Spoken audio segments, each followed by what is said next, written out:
Bapak, Ibu, dan saudara-saudari semuanya, marilah kita mempersiapkan hati untuk beribadah kepada Tuhan.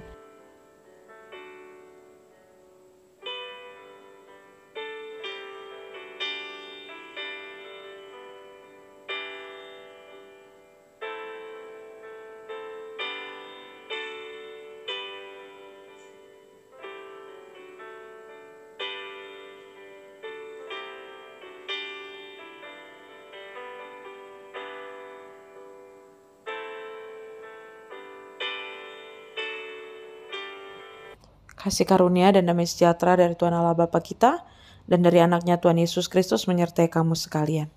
Amin.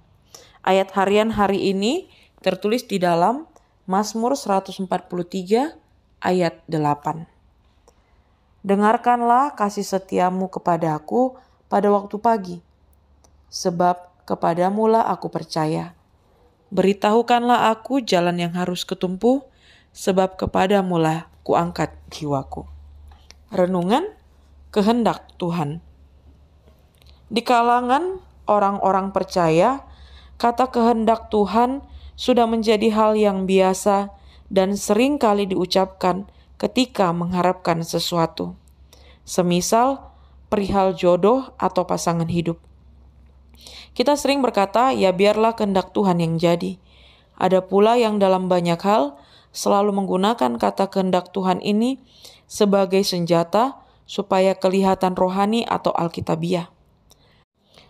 Contohnya, kalau Tuhan kehendaki saya akan aktif dalam pelayanan ini, saya sih ikut kehendak Tuhan saja.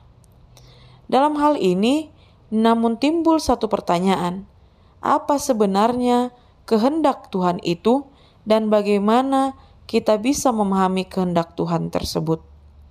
Dalam kehidupan ini, sadar atau tidak, kita sering sekali merasa jauh lebih kuat, lebih pintar, lebih hebat, dan lebih tahu daripada Tuhan. Padahal sebenarnya kita ini adalah orang-orang yang lemah dan tak berdaya. Kita selalu berusaha mengatasi setiap persoalan dengan mengandalkan kekuatan manusia dan kepintaran sendiri. Di setiap perencanaan hidup pun, jarang sekali kita melibatkan Tuhan dan bertanya kepadanya, padahal Tuhan mengetahui rancangan-rancangan manusia. Sesungguhnya semuanya sia-sia belaka. Mazmur 94 ayat 11. Itu sebabnya, percayalah kepada Tuhan dengan segenap hatimu dan janganlah bersandar kepada pengertianmu sendiri. Amsal 3 ayat 5. Kita tidak pernah tahu akan apa yang terjadi di depan kita. Besok, lusa, minggu depan, bulan depan, tahun depan, dan sebagainya. Tetapi Tuhan sudah tahu apa yang akan terjadi. Bahkan Dia melangkah lebih jauh dari apa yang ada di pikiran kita. Karena Dia omniscience atau maha tahu. Allah yang menciptakan kita, merancang hidup kita, dan membentuk hidup kita. Oleh karena itu, kita harus belajar untuk mengerti kehendak Tuhan. Namun sering sekali kita melakukan segala sesuatu karena menuruti kehendak diri sendiri, bukan menurut kehendak Tuhan.